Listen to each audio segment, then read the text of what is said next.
जय हिंद बच्चों, चलते हैं आज वैद्युत फ्लक्स तथा गॉस की परिमेय। वैद्युत फ्लक्स तथा गॉस की परिमेय चलेंगे बच्चों। कह रहा है कि वैद्युत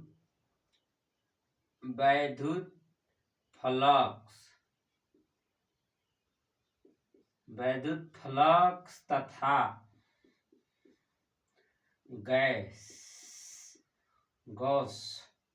गॉस की परिमेय चलेंगे।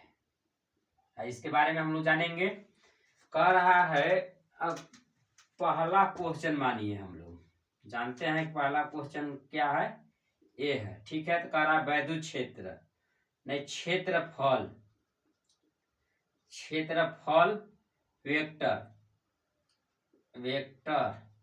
तो इसका परिभाषा क्या हो जाएगा, अगर हम इसका भाषा भी लिखेंगे, मान लीजिए एक क्या हो जाएगा, एक हमारा वृत्त हो जाएगा, ठीक है। वृत्त के केंद्र जन्म करते हैं, क्या होता है, ए लंब होता है, इस पे लंब खींचेंगे, ए हो जाएगा और ई हो जाएगा, एन कैप हो जाएगा, इसके ऊपर और क्या हो जाएगा हमारा, ए हो जाएगा। ए वेक्टर बोलेंगे इसको, इसके बराबर लिख लेंगे, एन के पावर कैप हो जाएगा, ए हो जाएगा, ठीक है बच्चों। तो चलेंगे कि बोल रहा है समतलीय किसी, लिख सकते हैं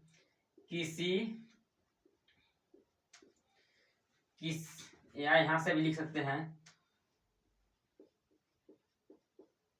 किसी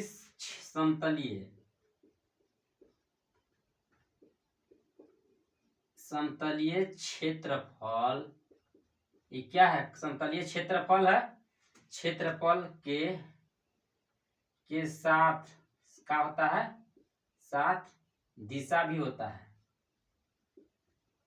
दिशा भी होता है।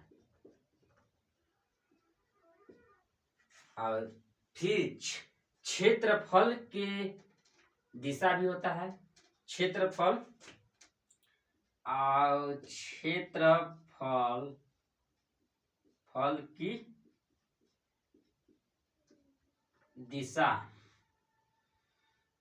भी होता है।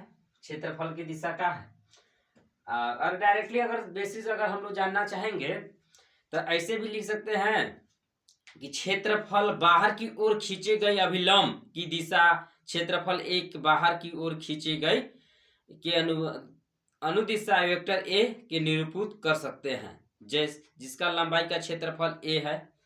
जैसे इसको हम लिख सकते हैं,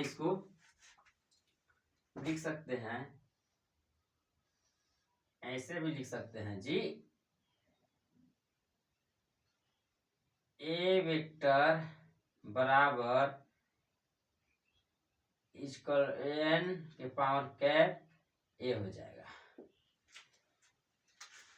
ऐसे भी लिखते हैं, जहां एन कैप बाहर की ओर खींची गई अभिलंब अनुदिशा का एकांक वेक्टर है, वेक्टर ए के क्षेत्रफल का वेक्टर कहलाता है। फिर मिलेंगे नेक्स्ट वीडियो के साथ, तब तक जय हिंद जय भारत।